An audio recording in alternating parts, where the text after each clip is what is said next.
अब सुनिए प्रेमचंद की कहानी समर यात्रा। यह कहानी हंस पत्रिका के अप्रैल 1930 वाले अंक में छपी थी। दिसंबर 1929 में तत्कालीन पंजाब की राजधानी लाहौर में कांग्रेस ने पूर्ण स्वराज की मांग की। आंदोलन में तेजी आ गई। गांव-गांव में कांग्रेस की इस मांग के समर्थन में लोग प्रदर्शन करने लगे। कथाकार प्रेमचंद ने कई कहानियां लिखकर पूर्ण स्वराज की मांग का समर्थन किया। इतिहास और साहित्य कैसे कदम ताल मिलाकर चल रहे थे, उसको जानने के लिए भी यह कहानी सुननी चाहिए, पढ़नी चाहिए और उस पर विचार करना चाहिए। तो आइए सुनिए प्रेमचंद की कहानी समर यात्रा। आज सवेरे ही से गांव में हलचल मची हुई थी। कच्ची झोपड़ियां हंसती हुई जान पड़ती थीं। आज सत्याग्रहियों का जत्था गांव में आएगा। कोदई चौधरी के द्वार पर चंदोआ तना हुआ है। आटा, घी, तरकारी, दूध और दही जमा किया जा रहा है। उसके चेहरों पर उमंग है, हौसला है, आनंद है। वही बिंदा अहीर जो दौरे के हाकिमों के पड़ाव पर पाव पाव भर दूध के लिए मुंह छिपाता फिरता था, आज दूध और दही के 2 मटके अहिराने से बटोर कर रख गया है। कुम्हार जो घर छोड़कर भाग जाया करता था, मिट्टी के बर्तनों का अट्टम लग गया है। गांव के नाई कहार सब आप ही आप दौड़े चले आ रहे हैं। अगर कोई प्राणी दुखी है तो वह नोहरी बुढ़िया है। वह अपनी झोपड़ी के द्वार पर बैठी हुई अपनी 75 साल की बूढ़ी सिकुड़ी हुई आंखों से यह समारोह देख रही है और पछता रही है। उसके पास क्या है जिसे लेकर कोदई के द्वार पर जाए और कहे, मैं यह लाई हूं। वह तो दानों को मुहताज है। मगर नोहरी ने अच्छे दिन भी देखे हैं। एक दिन उसके पास धन जन सब कुछ था। गांव पर उसी का राज था। कोदई को हमेशा उसने नीचे दबाए रखा। वह स्त्री होकर भी पुरुष थी। उसका पति घर में सोता था, वह खेत में सोने जाती थी। मामले मुकदमे की पैरवी खुद ही करती थी। लेना देना सब उसी के हाथों में था। लेकिन वह सब कुछ विधाता ने हर लिया। न धन रहा न जन रहे। अब उनके नामों को रोने के लिए वही बाकी थी। आंखों से सूझता न था, कानों से सुनाई न देता था, जगह से हिलना मुश्किल था। किसी तरह जिंदगी के दिन पूरे कर रही थी और उधर कोदई के भाग्य का उदय हो गए थे। अब चारों ओर से कोदई की पूछ थी, पहुंच थी। आज जलसा भी कोदई के द्वार पर हो रहा है। नोहरी को अब कौन पूछेगा? यह सोचकर उसका मनस्वी हृदय मानो किसी पत्थर से कुचल उठा। हाय, मगर भगवान ने उसे इतना अपंग न कर दिया होता तो आज झोपड़े को लिपती, द्वार पर बाजे बजवाती, कढ़ाव चढ़ा देती, पूड़ियां बनवाती और जब वह लोग खा चुकते तो अंजुली भर रुपए उनकी भेंट कर देती।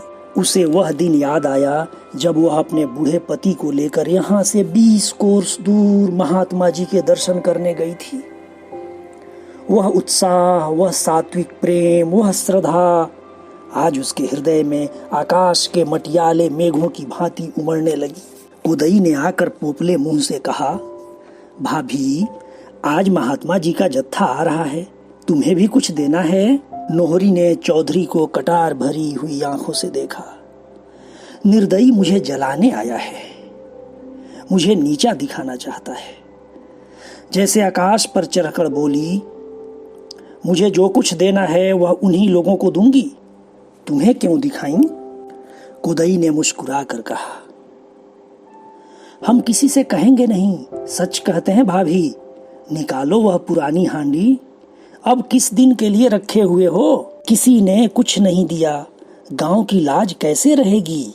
नोहरी ने कठोर दीनता के भाव से कहा, जले पर नमक न छिड़को देवर जी, भगवान ने दिया होता तो तुम्हें कहना न पड़ता। इसी द्वार पर एक दिन साधु संत जोगी जति हाकिम सुआ सभी आते थे, मगर सब दिन बराबर नहीं जाते। कुदई लज्जित हो गया। उसके मुख की झुर्रियां मानो रेंगने लगी। बोला, तुम तो हंसी हंसी में बिगड़ जाती हो भाभी। मैंने तो इसलिए कहा था कि पीछे से तुम यह ना कहने लगो, मुझसे तो किसी ने कुछ कहा ही नहीं। यह कहता हुआ वह चला गया। नोहरी वहीं बैठी उसकी ओर ताकती रही। उसका वह व्यंग सर्प की भांति उसके सामने बैठा हुआ मालूम होता था। नोहरी अभी बैठी हुई थी कि शोर मचा, जत्था आ गया। पश्चिम में गर्द उड़ती हुई नजर आ रही थी, मानो पृथ्वी उन यात्रियों के स्वागत में अपने राज रत्नों की वर्षा कर रही हो। गांव के सब स्त्री पुरुष काम छोड़ छोड़ कर उनका अभिवादन करने चले। एक क्षण में तिरंगे पताका हवा में फहराता दिखाई दी, मानो स्वराज ऊंचे आसन पर बैठा हुआ सबको आशीर्वाद दे रहा है। स्त्रियां मंगल गान करने लगीं। जरा देर में यात्रियों का दल साफ नजर आने लगा। दो दो आदमियों की कतारें थीं। हरेक देह पर खद्दर का कुर्ता था, सिर पर गांधी टोपी, बगल में थैला लटकता हुआ, दोनों हाथ खाली, मानो स्वराज्य का आलिंगन करने को तैयार हों। फिर उनका कंठ स्वर सुनाई देने लगा। उनके मर्दाने गलों से एक कौमी तराना निकल रहा था, गर्म गहरा, दिलों में स्फूर्ति डालने वाला। एक दिन वह था कि हम सारे जहां में फर्द थे, एक दिन यह है कि हम सा बेहया कोई नहीं। एक दिन वह था कि अपनी शान पर देते थे जान, एक दिन यह है कि हम सा बेहया कोई नहीं। गांव वालों ने कई कदम आगे बढ़कर यात्रियों का स्वागत किया। बेचारों के सिरों पर धूल जमी हुई थी, होठ सूखे हुए, चेहरे संवलाए, पर आंखों में जैसे आजादी की ज्योति चमक रही थी। स्त्रियां गा रही थीं, बालक उछल रहे थे और पुरुष अपने अंगोछों से यात्रियों की हवा कर रहे थे। इस समारोह में नोहरी की ओर किसी का ध्यान न गया। वह अपनी लठिया पकड़े सबके पीछे सजीव आशीर्वाद बनी खड़ी थी। उसकी आंखें डबडबाई हुई थीं। मुख से गौरव की ऐसी झलक आ रही थी मानो वह कोई रानी है, मानो यह सारा गांव उसका है, वे सभी युवक उसके बालक हैं। अपने मन में उसने ऐसी शक्ति, ऐसे विकास, ऐसे उत्थान का अनुभव कभी न किया था। सहसा उसने लाठी फेंक दी और भीड़ को चीरती हुई यात्रियों के सामने आ खड़ी हुई। जैसे लाठी के साथ ही उसने बुढ़ापे और दुख के बोझ को फेंक दिया हो। वह एक पल अनुरक्त आंखों से आजादी के सैनिकों की ओर ताकती रही, मानो उनकी शक्ति को अपने अंदर भर रही हो। तब वह नाचने लगी, इस तरह नाचने लगी जैसे कोई सुंदरी नवयौवना प्रेम और उल्लास के मद से विह्वल होकर नाचे। लोग दो दो चार चार कदम पीछे हट गए। छोटा सा आंगन बन गया और आंगन में वह बुढ़िया अपना अतीव नृत्य कौशल दिखाने लगी। इस अलौकिक आनंद के रेले में वह अपना सारा दुख और संताप भूल गई। उसके जीर्ण अंगों में जहां सदा वायु का प्रकोप रहता था, वहां न जाने इतनी चपलता, इतनी लचक, इतनी फुर्ती कहां से आई थी। पहले कुछ देर तो लोग मजाक से उसकी ओर ताकते रहे, जैसे बालक बंदर का नाच देखते हैं। फिर इस अनुराग के इस पावन प्रवाह ने सभी को मतवाला कर दिया। उन्हें ऐसा जान पड़ा कि सारी प्रकृति एक विराट व्यापक नृत्य की गोद में खेल रही है। कोदई ने कहा, बस करो भाभी, बस करो।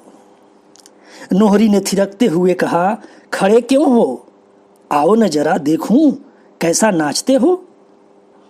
कोदई बोले, अब बुढ़ापे में क्या नाचूं? नोहरी ने रुक कर कहा, क्या तुम आज भी बूढ़े हो? मेरा बुढ़ापा तो जैसे भाग गया। इन वीरों को देखकर भी तुम्हारी छाती नहीं फूलती। हमारा ही दुख दर्द हरने के लिए तो इन्होंने यह प्रण ठाना है। इन्हीं हाथों से हाकिमों की बेगार बजाई है, इन्हीं कानों से उनकी गालियां और घुड़कियां सुनी हैं। अब तो इस जोर जुलुम का नाश होगा। हम और तुम क्या अभी बूढ़े होने जोग थे? हमें पेट की आग ने जलाया है। बोलो ईमान से, यहां इतने आदमी हैं, किसी ने इधर 6 महीने से पेट भर रोटी खाई है? घी किसी को सोने को मिलता है? कभी नींद भर सोए हो? जिस खेत का लगान 3 रुपए देते थे, अब उसी के 9-10 देते हो। क्या धरती सोना उगलेगी? काम करते करते छाती फट गई। हम ही हैं कि इतना सहकर भी जीते हैं। दूसरा होता तो या तो मार डालता या मर जाता। धन्य है महात्मा जी और उनके चेले कि दीनों का दुख समझते हैं, उनके उद्धार का जतन करते हैं। और तो सभी हमें पीस कर हमारा रक्त निकालना जानते हैं। यात्रियों के चेहरे चमक उठे, हृदय खिल उठे, प्रेम की डूबी हुई ध्वनि निकली। एक दिन था कि पारस थी यहाँ की सरजमीन, एक दिन था कि पारस थी यहाँ की सरजमीन, एक दिन यह है कि यों बेदस्त तो पा कोई नहीं, एक दिन यह है कि यों बेदस्त तो पा कोई नहीं। कुदई के द्वार पर मसाले जल रही थी। कई गांवों के आदमी जमा हो गए थे। यात्रियों के भोजन कर लेने के बाद सभा शुरू हुई। दल के नायक ने खड़े होकर कहा, भाइयों, आपने आज हम लोगों का जो आदर सत्कार किया, उससे हमें यह आशा हो रही है कि हमारी बेड़ियां जल्द ही कट जाएंगी। मैंने पूरब और पश्चिम के बहुत से देशों को देखा है और मैं तजर्बे से कहता हूं कि आप में जो सरलता, जो ईमानदारी, जो श्रम और धर्म बुद्धि है, वह संसार के और किसी देश में नहीं है। मैं तो यही कहूंगा कि आप मनुष्य नहीं, देवता हैं। आपको भोग विलास से मतलब नहीं, नशा पानी से मतलब नहीं, अपना काम करना और अपनी दशा पर संतोष रखना, यह आपका आदर्श है। लेकिन यह आपका यही देवत्व, आपका यही सीधापन आपके हक में घातक हो रहा है। बुरा न मानिएगा, आप लोग इस संसार में रहने के योग्य नहीं। आपको तो स्वर्ग में कोई स्थान पाना चाहिए था। खेतों का लगान बरसाती नाले की तरह बढ़ता जाता है, आप क्यों नहीं करते? अमले और हलकार आपको नोचते रहते हैं, आप जबान नहीं हिलाते। इसका यह नतीजा हो रहा है कि आपको लोग दोनों हाथों से लूट रहे हैं, पर आपको खबर ही नहीं। आपके हाथों से सभी रोजगार छीनते जाते हैं, आपका सर्वनाश हो रहा है, पर आप आंखें खोल कर नहीं देखते। पहले लाखों भाई सूत काट कर, कपड़े बुनकर गुजर करते थे। अब सब कपड़ा विदेशों से आता है। पहले लाखों आदमी यहीं नमक बनाते थे, अब नमक बाहर से आता है। यहां नमक बनाना जुर्म है। आपके देश में इतना नमक है कि सारे संसार को 200 साल तक उससे काम चल सकता है, पर आप 7 करोड़ रुपए सिर्फ नमक के लिए देते हैं। आपके उसरों में, झीलों में नमक भरा पड़ा है, आप उसे छू नहीं सकते। शायद कुछ दिनों में आपके कुओं पर भी महसूल लग जाए। क्या आप अब भी यह अन्याय सहते रहेंगे? एक आवाज आई, हम किस लायक हैं? नायक, यही तो आपका भ्रम है। आप ही की गर्दन पर इतना बड़ा राज्य थमा हुआ है। आप ही इन बड़ी बड़ी फौजों, इन बड़े बड़े अफसरों के मालिक हैं। फिर भी आप भूखों मरते हैं, अन्याय सहते हैं, इसलिए कि आपको अपनी शक्ति का ज्ञान नहीं। यह समझ लीजिए कि संसार में जो आदमी अपनी रक्षा नहीं कर सकता, वह सदैव स्वार्थी और अन्यायी आदमियों का शिकार बना रहेगा। आज संसार का सबसे बड़ा आदमी अपने प्राणों की बाजी खेल रहा है। हजारों जवान अपनी जानें हथेली पर लिए आपके दुखों का अंत करने के लिए तैयार हैं। जो लोग आपको असहाय समझकर दोनों हाथों से लूट रहे हैं, वह कब चाहेंगे कि उनका शिकार उनके मुंह से छिन जाए? वे आपके इन सिपाहियों के साथ जितनी सख्तियां कर सकते हैं कर रहे हैं, मगर हम लोग सब कुछ सहने को तैयार हैं। अब सोचिए कि आप हमारी कुछ मदद करेंगे? मर्दों की तरह निकलकर अपने को अन्याय से बचाएंगे या कायरों की तरह बैठे हुए तकदीर को कोसते रहेंगे? ऐसा अवसर फिर शायद कभी ना आए। अगर इस वक्त चुके तो फिर हमेशा हाथ मलते रहिएगा। हम न्याय और सत्य के लिए लड़ रहे हैं, इसलिए न्याय और सत्य के हथियारों से ही हमें लड़ना है। हमें ऐसे वीरों की जरूरत है जो हिंसा और क्रोध को दिल से निकाल डालें और ईश्वर पर अटल विश्वास रखकर धर्म के लिए सब कुछ झेल सकें। बोलिए, आप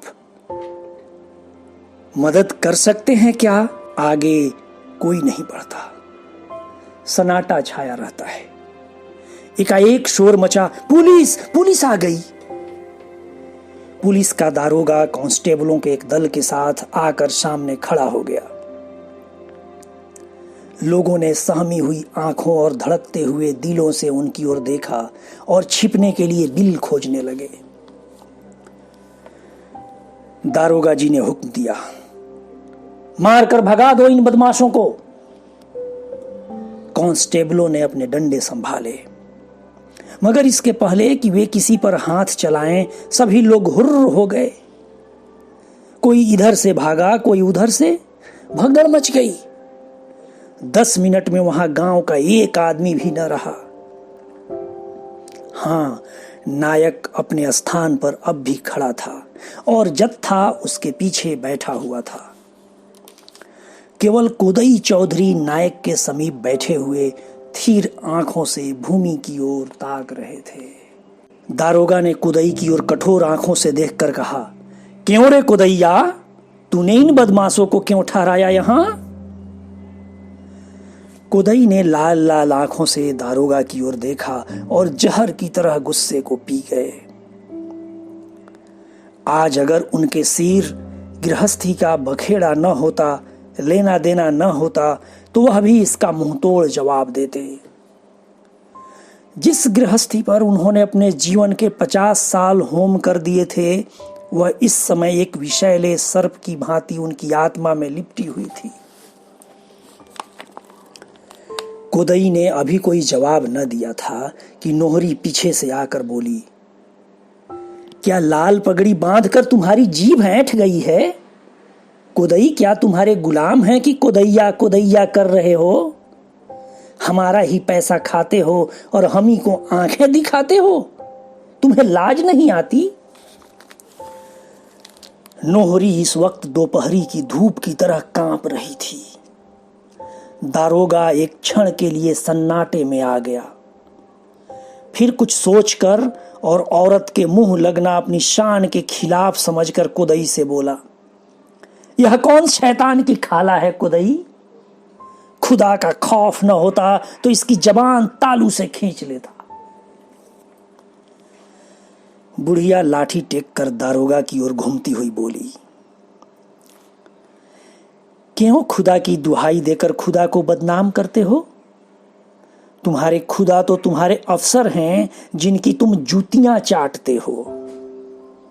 तुम्हें तो चाहिए था कि डूब मरते चुल्लू भर पानी में। जानते हो यह लोग जो यहां आए हैं कौन हैं? यह लोग हैं जो हम गरीबों के लिए अपनी जान तक होमने को तैयार हैं। तुम उन्हें बदमाश कहते हो? तुम जो घूस में रुपए खाते हो, जुआ खेलते हो, चोरियां करवाते हो, डांके डलवाते हो, भले आदमियों को फंसाकर मुट्ठियां गरम करते हो और अपने देवताओं की जुतियों पर नाक रगड़ते हो, तुम इन्हें बदमाश कहते हो? नोहरी की तीक्ष्ण बातें सुनकर बहुत से लोग जो इधर उधर दुबक गए थे फिर जमा हो गए। दारोगा ने देखा भीड़ बढ़ती जा रही है तो अपना हंटर लेकर उन पर पील पड़े। लोग फिर तितर बितर हो गए। एक हंटर नोहरी पर भी पड़ा। उसे ऐसा मालूम हुआ कि कोई चिंगारी सारी पीठ पर दौड़ गई। उसकी आंखों तले अंधेरा छा गया, पर अपनी बची हुई शक्ति को एकत्र करके ऊंचे स्वर से बोली, लड़कों भागते क्यों हो? क्या न्योता खाने आए थे या कोई नाच तमाशा हो रहा था? तुम्हारे लेड़ीपन ने इन सबों को शेर बना रखा है। कब तक यह मार धाड़ गाली गुफ्ता सहते रहोगे? एक सिपाही ने बुढ़िया की गर्दन पकड़कर जोर से धक्का दिया। बुढ़िया 2-4 कदम पर औंधे मुंह गिरा चाहती थी कि कुदई ने लपक कर उसे संभाल लिया और बोला, क्या एक दुखिया पर गुस्सा दिखाते हो यारों? क्या गुलामी ने तुम्हें नामर्द भी बना दिया है? औरतों पर, बूढ़ों पर, निहत्थों पर वार करते हो? यह मर्दों का काम नहीं है। नोहरी ने जमीन पर पड़े पड़े कहा, मर्द होते तो गुलाम ही क्यों होते? भगवान, आदमी इतना निर्दयी भी हो सकता है? भला अंग्रेज इस तरह बेदर्दी करे तो एक बात है, उसका राज है।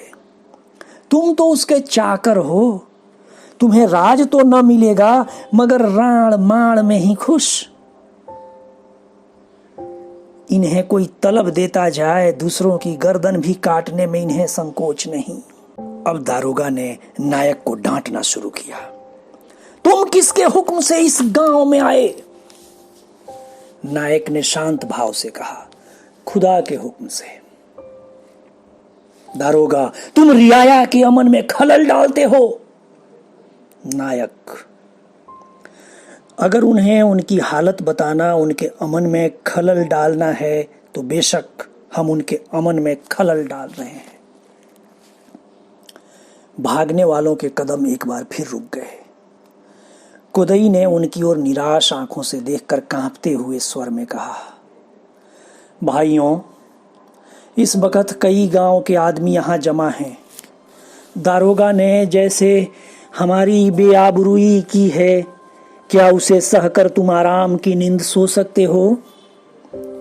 इसकी फरियाद कौन सुनेगा? हाकिम लोग क्या हमारी फरियाद सुनेंगे? कभी नहीं। आज अगर हम लोग मार डाले जाएं तो भी कुछ न होगा। यह है हमारी इज्जत और आबरू। थू है ऐसी जिंदगी पर, थू। समूह स्थिर भाव से खड़ा हो गया। जैसे बहता हुआ पानी मेड़ से रुक जाए, भय का धुआं जो लोगों के हृदय पर छा गया था एकाएक हट गया।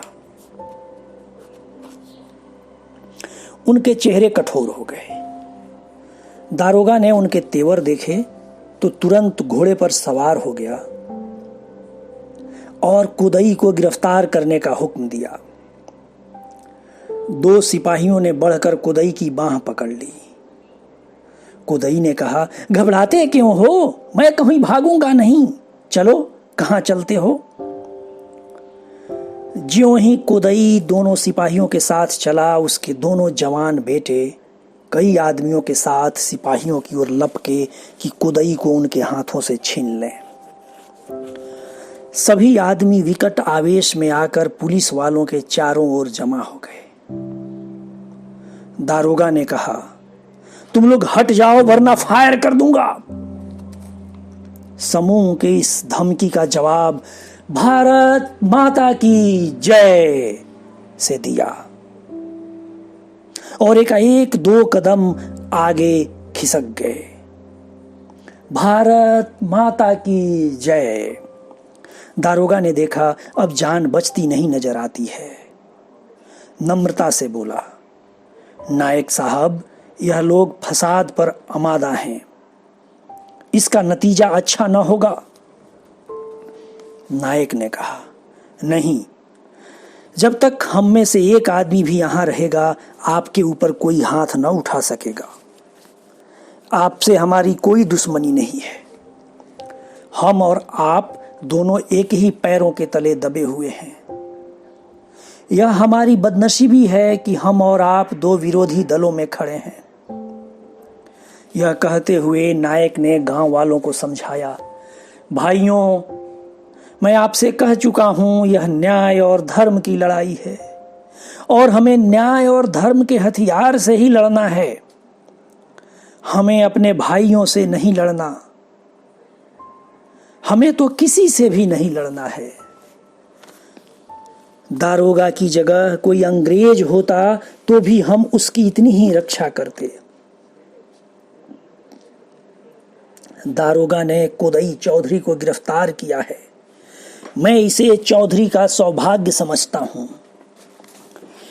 धन्य हैं वे लोग जो आजादी की लड़ाई में सजा पाए। यह बिगड़ने या घबराने की बात नहीं है।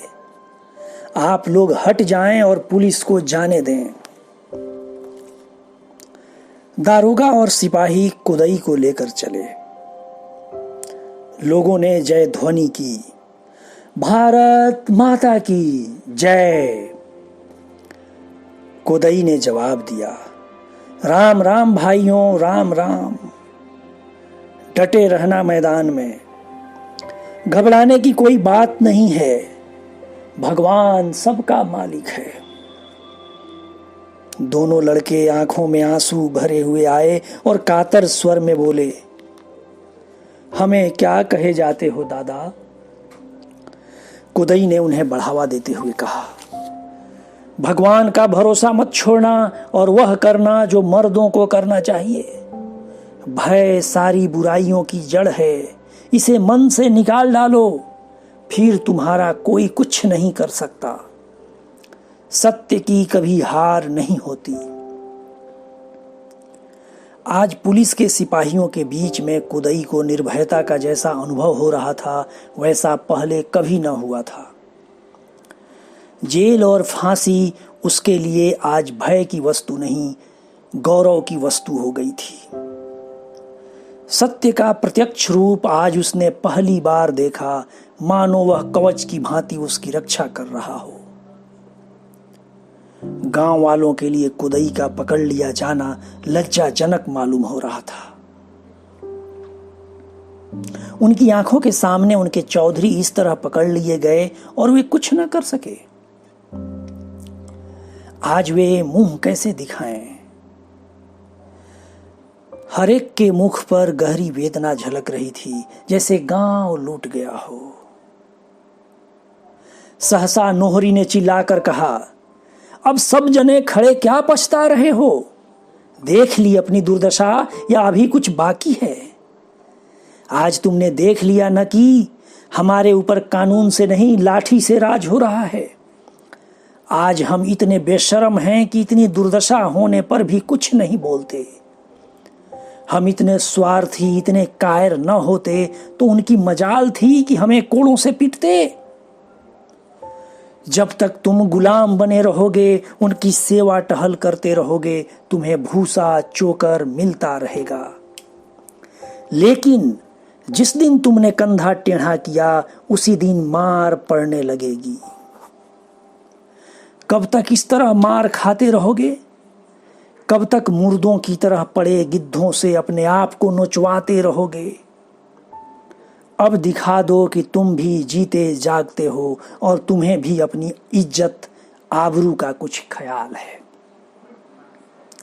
जब इज्जत ही न रही तो क्या करोगे खेती बाड़ी करके, धर्म कमाकर? जी कर ही क्या करोगे? क्या इसीलिए जी रहे हो कि तुम्हारे बाल बच्चे इसी तरह लाते खाते जाएं, इसी तरह कुचले जाएं? छोड़ो यह कायरता। आखिर एक दिन खाट पर पड़े पड़े मर जाओगे। क्यों नहीं इस धर्म की लड़ाई में आकर वीरों की तरह मरते? मैं तो बूढ़ी औरत हूं, लेकिन कुछ न कर सकूंगी तो जहां यह लोग सोएंगे वहां झाड़ू तो लगा दूंगी, इन्हें पंखा तो झलूंगी।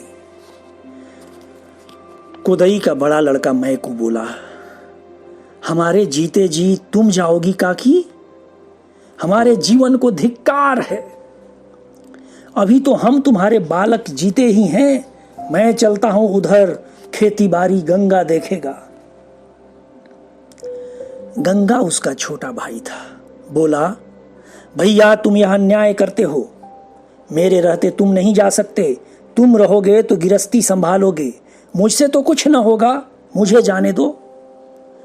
मैकू, इसे काकी पर छोड़ दो। इस तरह हमारी तुम्हारी लड़ाई होगी। जिसे काकी का हुक्म हो तो वह जाए। नोरी ने गर्व से मुस्कुरा कर कहा, जो मुझे घूस देगा उसी को जिताऊंगी। मैकू, क्या तुम्हारी कचहरी में भी वही घूस चलेगा काकी? हमने तो समझा था यहां ईमान का फैसला होगा। नोहरी, चलो रहने दो, मरती दाई राज मिला है तो कुछ तो कमा लूं। गंगा हंसता हुआ बोला, मैं तुम्हें घूस दूंगा काकी। अब की बाजार जाऊंगा तो तुम्हारे लिए पूर्वी तमाकू का पत्ता लाऊंगा। नोहरी, तो बस तेरी ही जीत है, तू ही जाना। मैकू, काकी तुम न्याय नहीं कर रही हो। नोहरी, अदालत का फैसला कभी दोनों फरीक ने पसंद किया है कि तुम ही करोगे?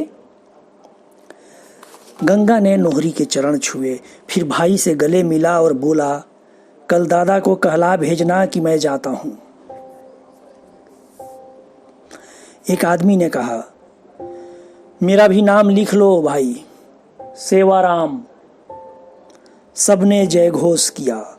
सेवाराम आकर नायक के पास खड़ा हो गया। दूसरी आवाज आई, मेरा नाम लिख लो, भजन सिंह। सबने जय घोष किया। भजन सिंह जाकर नायक के पास खड़ा हो गया। भजन सिंह 10-5 गांवों में पहलवानी के लिए मशहूर था।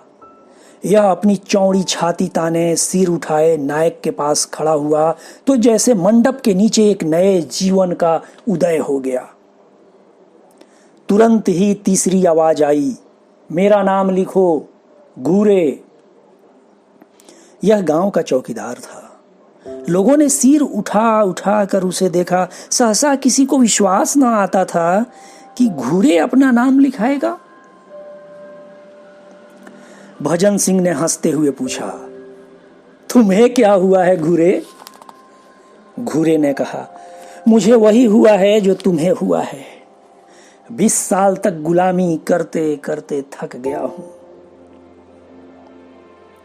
फिर आवाज आई, मेरा नाम लिखो, काले खां।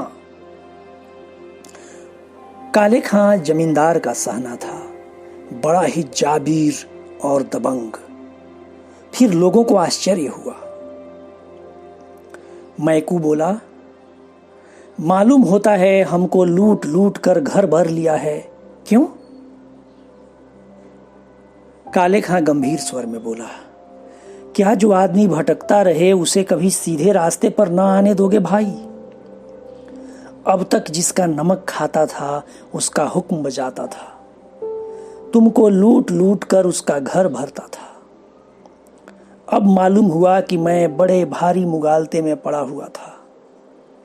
तुम सब भाइयों को मैंने बहुत सताया है, अब मुझे माफी दो।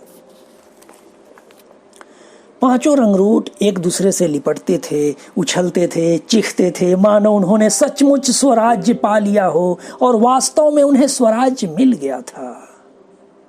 स्वराज्य चित्त की वृत्ति मात्र है।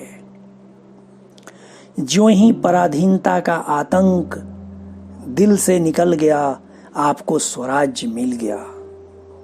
भय ही पराधीनता है, निर्भयता ही स्वराज्य है।